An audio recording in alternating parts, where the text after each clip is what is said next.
So yeah, thanks so much for hanging out over there, people leaving. Thank you very much for staying. I'm jet lagged as well. We also like.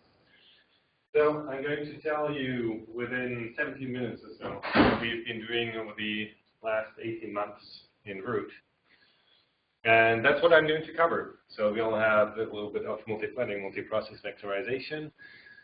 I'll mention what we did in the I/O part, and the math part, graphics, Root 7, and future graphics, which is like the surprise topic of this talk, I suppose. So Root in numbers. Well, we spent a lot of time actually with user support. We don't spend as much time developing, simply because we've learned that our users benefit a lot from us actually helping, and so we have about 11,000 users, active users in the Root forum. It actually, thanks to an upgrade, it's really, really nice, and it automatically deletes people whose email addresses are invalid and all these kind of things. So these people are actually in the forum and have a valid email address and so on. And we get about 100 new users a month, which, it's still growing. And we have about 1,300 posts per month that need to be read and answered and everything. So that keeps us busy. Apart from that, we also need to deal with bugs. So we have quite a churn there as well. So that's within 18 months as well. About 1,000 new bugs, about 800 closed. And then we have lots of commits, 4,500 commits within a year. And that's even up 30% from the previous 12 months. So everything seems to be growing. A number of contributors, we use multiple email addresses, so it's, no, we don't. It's actually, we have lots of contributors, new people as well. Now, a topic that seemed relevant for ACAT, and it's actually awkward for me to present this, but hopefully, from here on, it will always be improving, and we can always say, look, we have, 1.5, 1.2, 2, and so on. So currently, we have 17 team members, plus about 2 part-time contributors, and several students. And guess what? We have exactly 1 lady, and that is only since about a month, actually. It's a disaster. It's really terrible. We also have problems with diversity in other dimensions, but I think the most striking one for the routine is really is the gender part. Now, maybe you've seen this incredibly pompous title that I put for this presentation, and the reason is it was sort of a inside joke for people who've been to Amsterdam, because in Amsterdam we had a workshop a couple of months back where some of the LHC experiments wanted to discuss what analysis might look like in 5 years from now. And so from that discussion, what we learned was that they expect that Root will remain relevant, and they wanted to make sure that we get the message that Python is actually, remains important, just like C++. So we shouldn't neglect one or the other. That Root I/O is still the foundation of analysis when it comes to I/O. They wanted to see RootFit and TMVA interfacing with existing machine learning tools, as in, leveraging even better external tools and so on. And there was a topic about what they call functional programming, and everybody who's doing computer science says, no, that's not functional programming, so let's just call it declarative programming. And that was seen as a nice way of disconnecting how you get your analysis results, how the internals are happening, from just writing out what you actually want to achieve. Now, there will be a talk on T-data frame just after me, and I will mention T-data frame also later. T-data frame is sort of Root's answer to this topic. Now, as I said, I'm going to cover a little bit on vectorization and multi-threading, because actually that is one of the big topics, one of the big developments that's happening inside Root at the moment. So again, there is T-data frame. See you later. It's really an essential ingredient, so I'm going to mention that a couple of times more. We currently, what we do is we spawn TBV tasks You can see that in Brian's talk on Thursday. And then there was a poster on parallelization and vectorization in fitting classes. And then we have another poster on vectorization through interfaces, speeding up experiment software through Vec4. You can actually see this in action over here. Here we have the number of threads, 1 and 4, and here we have vectorization, AVX2, off and on. And you can see that both have an impact. And actually, if you add these two both together, the impact is super scalar, I guess you could call this, like not just the product, it's actually more than the product of these two. And that's exactly what we're aiming for. Now, that is fantastic. It really is. I mean, that's just a factor of almost 12, out of us writing better code. Basically, you don't need to change anything, right? That's all internal. The problem is, of course, that, say, experiments want to use vectorizable interfaces from root, right? So basically, root needs to expose some of its interfaces to the experiments, such that code actually vectorizes. And currently, we as a community don't have a good answer on how to do this. So what currently happens is that code is duplicated, it grows, complexity grows, it's becoming more complex to use than root simple interfaces. And we need to figure out whether that is really what we need to do, what we want to do, or whether we have a better option. Now, regarding I/O, there are a couple of talks or posters as well. There's Jakob's talk on Thursday about a review on data formats. We have a new compression format, LZ4. It's actually part of the root master since this morning. And it's nice because it's much faster, factor 6 about in decompression, at the expense of slightly larger files. And we thought that is actually ideal for regular users, for regular physicists. So we will probably make this the default soon. There is a poster by Brian on root I/O for analysis. We have a new zlib implementation as part of root that I believe is vectorizing, so it's faster. We have a new tool which is called tbuffer merge, which allows you to parallel write into a file, to merge multiple trees into one. And then we have ongoing work with moving dictionary parts into Clang modules, C++ modules. So that's all that's happening for the I/O part. For math, we have multi-threaded fitting, which again, it's fantastic because it dramatically accelerates fitting. We have vectorized function evaluation now in TF1. You can actually have user functions or functors that are vectorizable by TF1 itself. And it's easier to compose TF1 objects out of existing ones. And we are going to vectorize the formula and T-math functions as well.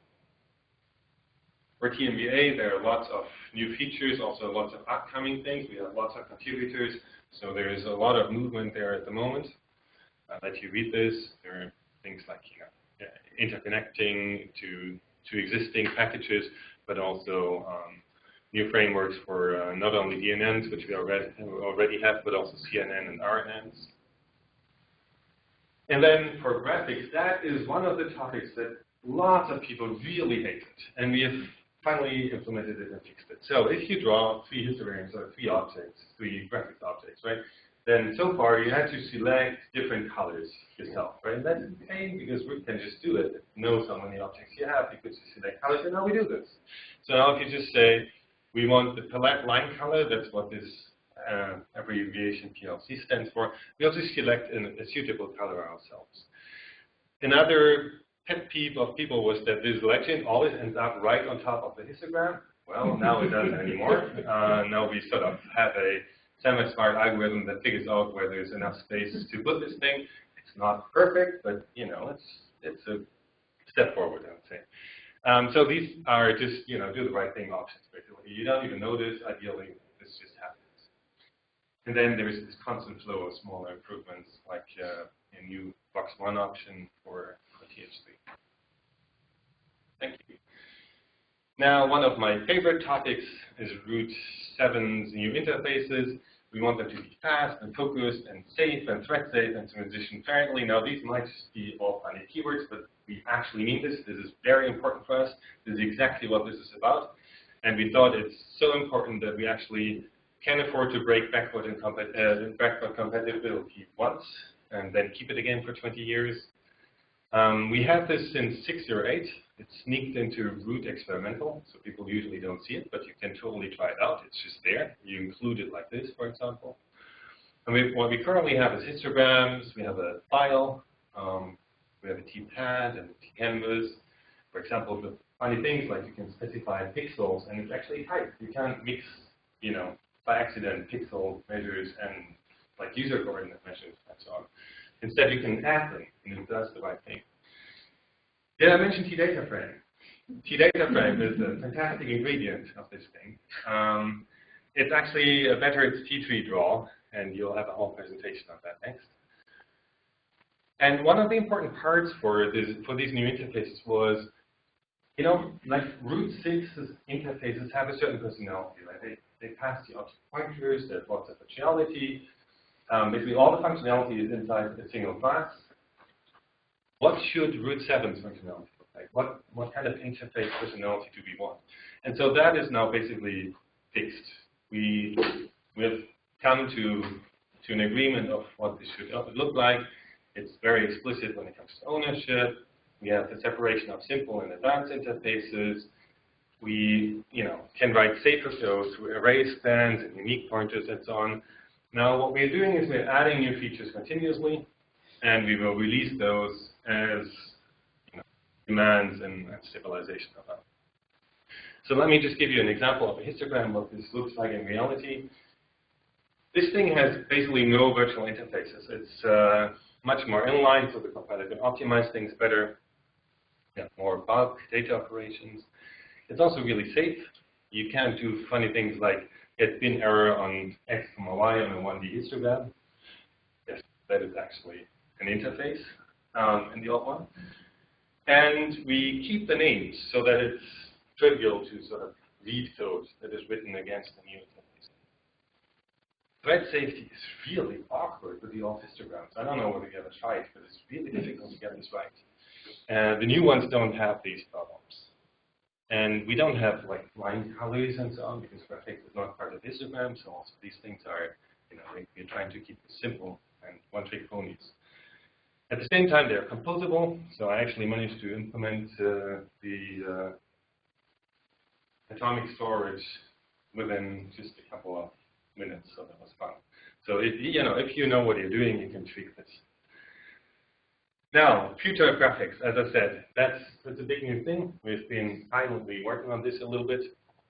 We're going to move to the web. We are planning to use all the web technology. It's not just a browser window. We are going to bundle a browser library with root so that you can still have a desktop experience if you want. But you can also have a remote display of root GUI. And actually now is the perfect time to start this because all the basic ingredients exist. It's actually maybe a tad bit early because this whole browser as a library thing has not been solved yet. So we'll see whether Firefox, the new Firefox engine is going to help us there. And it actually just works. So we can do this, you can do this yourself. The code is there. If you use the V7 interface, then it creates a canvas in your web browser. And yeah, it's just there. It just works. So that's what we are going to work on this part. Now,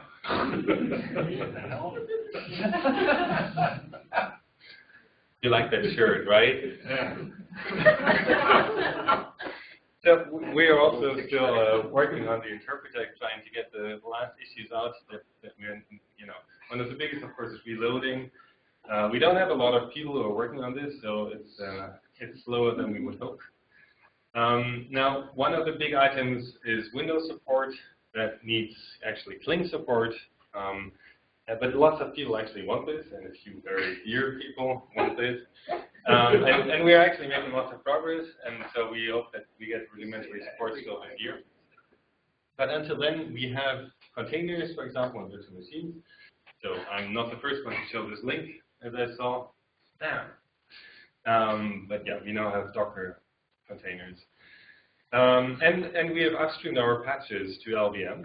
So we are patch free when it comes to LVM, or we are working on getting some of the flag patches upstream as well. So to conclude and make Kyle happy, because I finished on time, the main evolution items are in the I/O. We have LZ4, probably the new default, and the tree merging. We have lots of parallelization and vectorization topics happening, and already in the master. Then there is work on RootFit. That's going to arrive soon, hopefully. And there is work on TMVA, massive amount of work.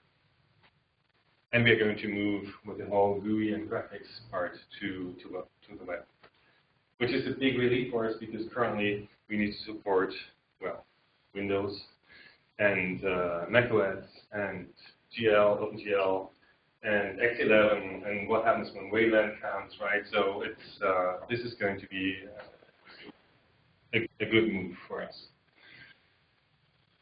You probably saw me mentioning T-Data Frame, and that is one of the examples where our move to use a new interface personality actually unblocked some of the momentum. You know, we could do new things that we couldn't be doing before. So this was really, I think this was a good move. We are benefiting from that, and there's even more under discussion. So you can expect some more features that are going to show up with new. We have several new team members that are coming from outside of CERN, especially visible in the I/O part. So that's you know, you see that there's some development there that is made possible by them. And then I don't know whether I mentioned the data frame. Actually, there will be a presentation right after. It's really essential. You can't believe how fantastic this is. So here I'm just going to flash quickly the root core team, so you know due to contact in case comments or questions. It's reverse alphabetical order. Some people didn't manage to realize that. And then here are the links in case you don't know what it is. Okay, thanks a lot.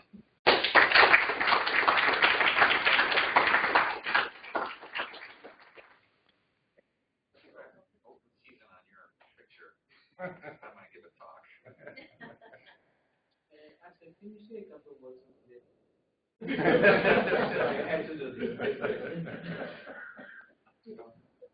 Give me, say words.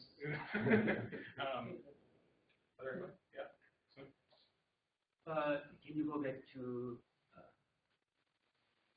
slide? If you want more. So here he mentioned parallelization and distribution for the math library. So what is the scope of what, for example, what kind of the functionality and what part of actually math library we're going to? Right. So root has a few non-trivial functions that it provides, right, as part of TMath, for example. And what we are planning to do is to expose some of the interfaces such that you can call them in a vectorized version. Okay. So is that going to be community library or just a root specific? I mean, this can be shared by. Absolutely. Right. So this is basically a standalone header. That's the idea. You know, obviously these are math functions that don't have I/O, right? So yeah, they're lightweight.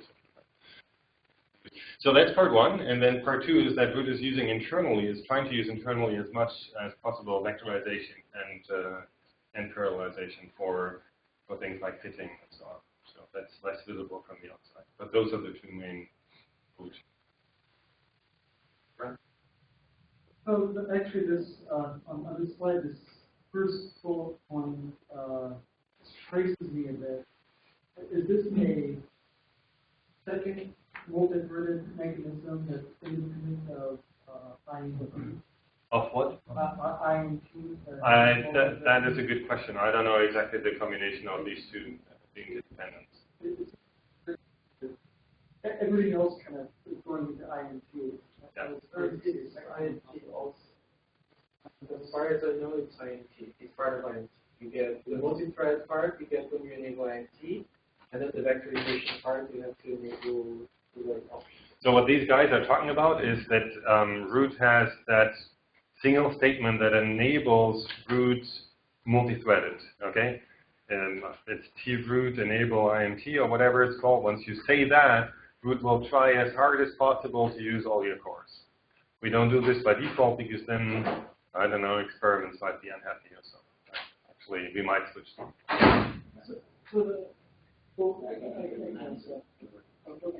So this is still not an ACAT.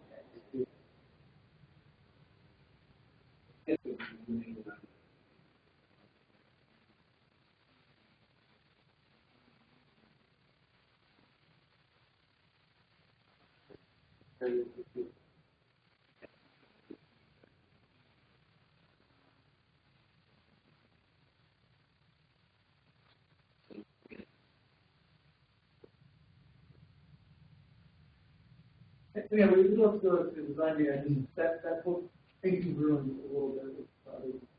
The other question I had was on the user interface. As all hip new projects use Electron, is there a reason why Electron isn't the flashy local? Yeah, very easy. So Electron has the problem that it's local only, and it's based on Ceph, and Ceph is a nightmare.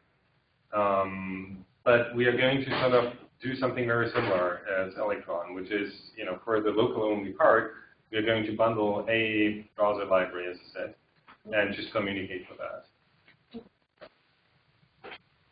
Can you say something about, in terms of Jupyter, there was this effort to have a kernel, the kind of Cling-based kernel for Jupyter, and then there's the whole, Jupyter has this sort of interface. There are other than the main Jupyter, web client, there's other kinds of like code editors that you can stream. Is there any discussion about sort of, I don't know, continuing development on the Jupyter kernels or any kind of, because I can't tell to what degree this is like a parallel thing, or if it seems like it has nothing to do with the Jupyter kernel other than a browser. There is a huge overlap.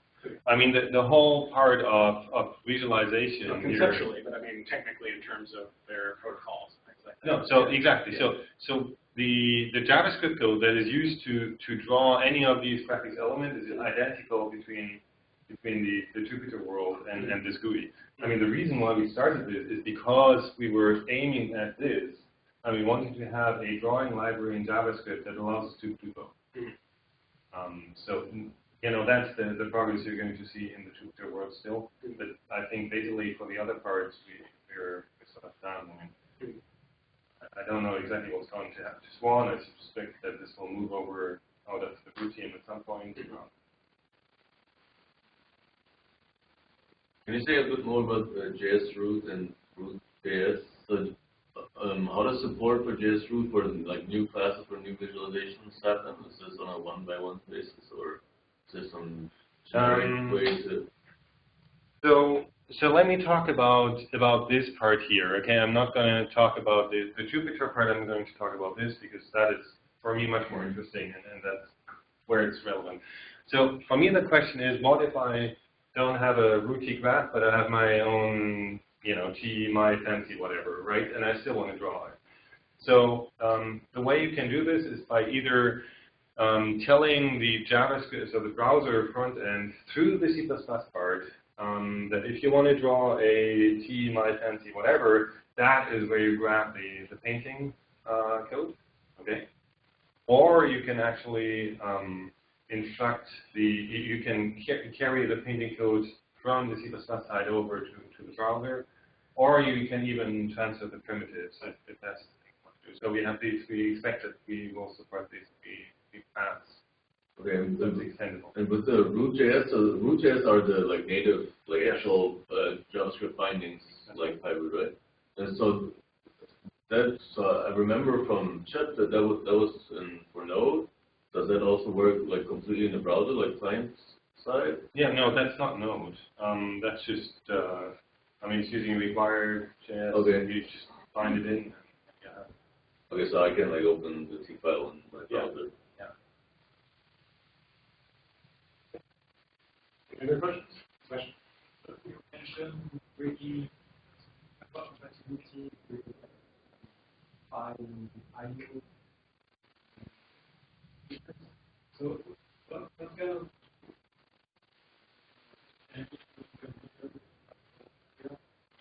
None. So, no.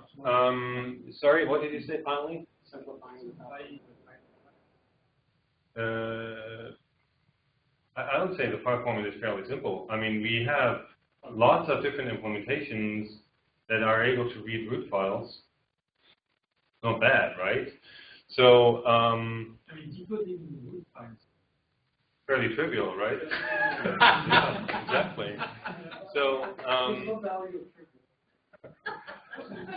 so when I say T file, we don't want to have a new file format, but instead it's currently an overlay over the binary format that allows us to use files in a more root 7 style way. That's what it is. Now trees are a different story, right? And most of our data in root files are in trees, so that is an interesting topic. And if you add a new tree, then I don't think that we need to have forward compatibility between an old tree and a new tree. So while we keep the binary format of the file, we could think of no new objects stored as files.